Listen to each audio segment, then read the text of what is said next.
Have you ever wished there were more hours in a day or felt overwhelmed by your to-do list only to realize you have barely checked off a thing by end of it? Well, you're not alone there. We all have 24 hours. No more, no less. The difference is not the time we are given. It's how we use it. As we know, we can make more money, but we cannot make more time. Today, I am going to share 7 productivity hacks that will help you take control of your time and ultimately your life. These are not just tips. These are actionable strategies I have tried, tested, and refined over years of juggling a 9-to-5 job, being a mom to little kids, and everything in between. Hi, this is Monirupa, and you're watching Style and Streamlined. Let me ask you this. Did you know that average person spends over 3 hours a day on their phone? That's 21 hours in a week, almost a whole day gone. Now imagine if you could reclaim even half of that time and invested it in your goals or passion projects or even well-being. What could you achieve? That's the power of productivity. Not just doing more, but doing what matters most. Now let me be clear. I'm not against social media. In fact, I create content for YouTube myself. But the key is being intentional with your time. Creating something, learning something. If I'm spending time on YouTube, I block an hour with purpose, not just mindlessly scrolling for hours. The difference is not whether you use social media, but in how you use it. Be intentional. Take control of your time and make it work for you, not the other way around. Our energy and productivity have a direct correlations.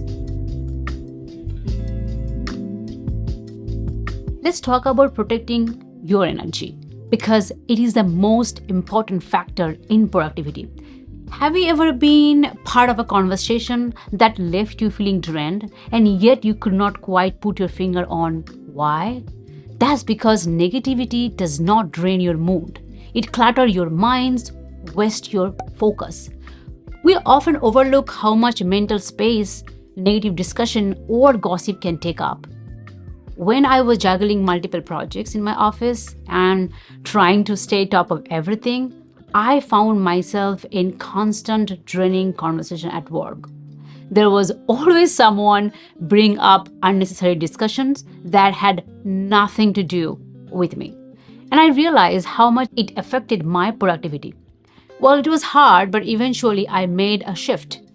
If a conversation was not helping me grow, aligning with my goals, or maintaining any positive energy, I found a way to disengage or redirect it politely. Now, instead of engaging in gossip or negative discussions, I protect my mental space and focus on what fuels me. At the end of the day, it's better to step away from negativity than to feel drained and guilty afterwards. So protect your energy. It is one of your most valuable resources that had direct correlation with productivity. Now pause the video, take 10 seconds now, and think about a conversation you have had recently that drained your energy. Was it really necessary? Could you have redirected that time and mental space into something more productive? I see you nodding your head over there. So for busy moms, this one's especially very important. We already have so much on our plates, whether it's work, kids' activities, managing the household, or just trying to carve out some time for ourselves. And let's be honest, the more we get pulled into negativity, the less time or energy we have for the things that matters, like nurturing ourselves, focusing on our careers, creating something special moment with our families and friends. So if you're a mom, think about how many times in a week you find yourself in negative discussions that take away from your time that you could be spending with your kids or focusing on your own well-being. I once caught myself spending 20 minutes in a conversation that has zero impact on my goals. That's when I realized I cannot afford to let little distractions steal my biggest dreams. So try setting boundaries around these conversations. If they are not serving you, it's okay to walk away. It's all about protecting your peace, preserving your energy for what matters most. The truth is, not everything on your to-do list is equally important. Have you ever spent a whole day doing stuff only to realize that you did not tackle one thing that truly mattered? That's how the Eisenhower matrix come in. Separate tasks into what's urgent and important versus what can wait. Here's a personal example. When I started managing multiple projects in my office, I used to treat every email like it was life or death. But now, if it is not urgent or important, it goes into my later pile. The one shift saved me hours every week. Now think about one task on your to-do list today that is important but not urgent. Can you delegate it or delay it? Or does it deserve your full focus? Just question this today. Here is a simple breakdown on how to categorize tasks. Urgent and important. Do first. Example will be like your phone battery is at 7% and you need to submit an important work file before the deadline. You must act now. So these tasks are like crisis or deadlines or essential responsibilities that cannot hold off. Second, important but not urgent. Like you can schedule those. For example, you want to start a YouTube channel and grow your audience. It is important for your future, but it does not have to be done today. Right now. These are the tasks that impact your long-term success but do not require immediate action. Number 3, urgent but not important. You can delegate these tasks. For example, you get a random call from a delivery service asking for details on a package. Instead of stopping your work, you can ask a family member or somebody to handle it.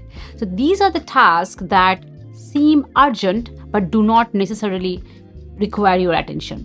Number 4, neither urgent nor important. You can certainly eliminate these tasks. For example, you open YouTube Shorts just to check one video, but suddenly 30 minutes are gone watching random content. Checking one YouTube short never ends at 1. You know it, I know it. These are distractions that waste your time and don't add value.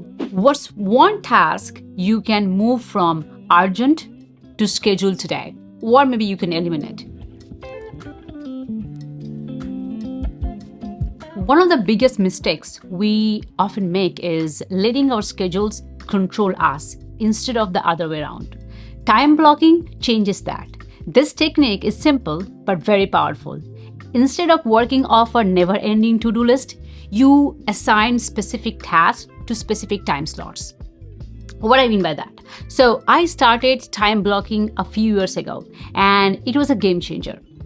Instead of reacting to tasks as they came up, I proactively assigned time for them. For example, I dedicated 1 hour in the morning to deep work, where I focus solely on my most important projects or important tasks for the day. If possible, I try to schedule most of the meetings in the afternoon so my mornings remain distraction-free. Even my personal time like reading or unwinding with a family or family time is blocked off, ensuring I actually prioritize it. Here is a very recent example. So I was thinking about creating a content about my YouTube journey, but I was not able to do it. What I did was block my time dedicated to scripting, shooting, editing, and posting in chunks. Their predefined time slots helped me achieve what I wanted, and the video is live now. So here is how to make time blocking work for you.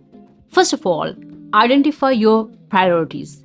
List out your daily key tasks and responsibilities. Number 2 would be assigning time slots. Block your time on your calendar for focused work, meetings, breaks, or even personal activities. And then finally, the important one is stick to it. Treat these time slots as non-negotiable. If something unexpected comes up, reschedule them rather than dropping all together. So take a moment and think about one recurring task that could benefit from time blocking. How would your day change if you give it a dedicated time slot?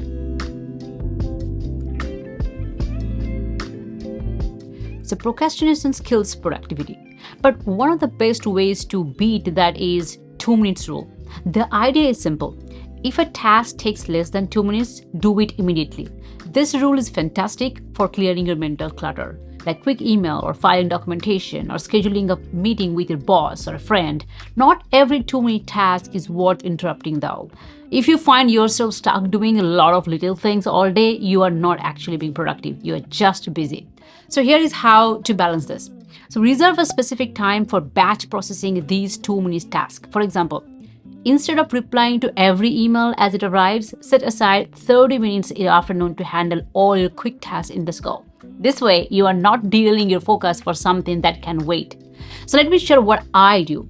I use a parking lot system throughout the day. Whenever I notice small tasks that can wait, I write it down in a dedicated space with like a sticky note or any task like to-do list.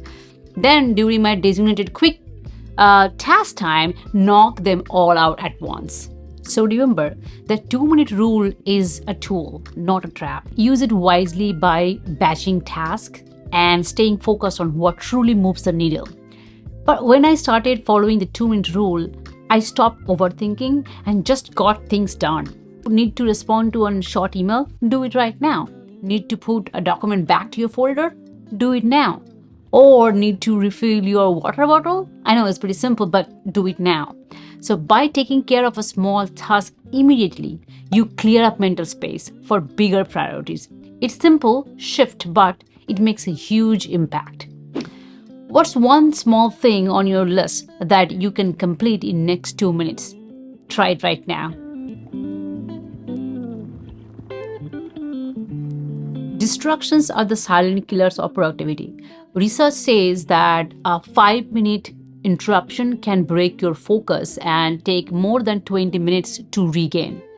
That's why it is very essential to create a distraction-free work environment.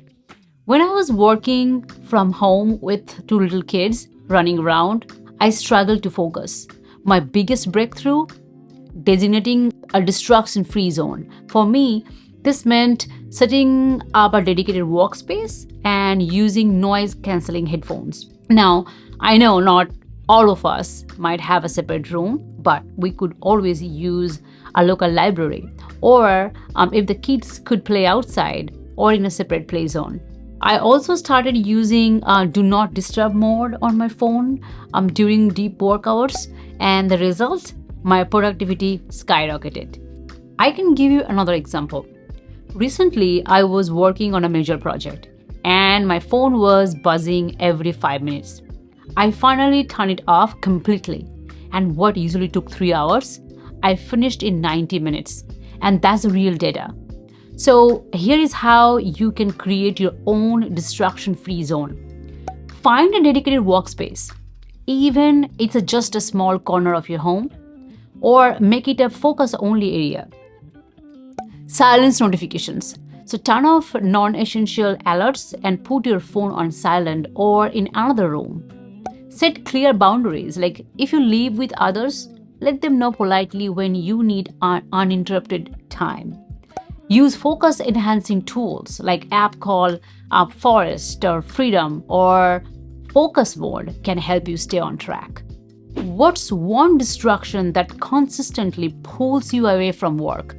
How can you minimize or eliminate it? Ever feel mentally overwhelmed, like your brain is juggling 100 things at once? Well, that's because it probably is. In today's digital age, our brains are constantly bombarded with information, leading to cognitive overload. This flood of data makes it harder to prioritize tasks, which leads to inefficiency and burnout. Instead of trying to keep everything in your head, or write it down, whether it's an idea, a task, or a reminder. So keeping a running list helps declutter your mind and makes it easier to focus. I personally use a notes app and a physical notepad to capture ideas instantly, so I don't waste mental energy trying to remember them later on. You can use different apps like Apple Notes or a paper planner or Excel or even our PowerPoint. Personally, I prefer a paper planner, and there is a science to back this up. So, handwriting engages your creativity and enhances your memory better than typing. Plus, it gives you a break from screen time, which is always a win. Let me tell you the science behind it. According to Dr. Daniel Levitin, a neuroscientist and author of The Organized Mind, writing things down frees up mental energy. Our brains can only process so much at once, and externalizing tasks reduces the strain on our working memory, helping us think more clearly and make better decisions. Before you end your day, do a 5-minute brain dump. Write down lingering thoughts, pending tasks, or creative ideas. You'll wake up feeling lighter and more focused. Try this out and let me know, how do you keep track of your task? I would love to hear from you.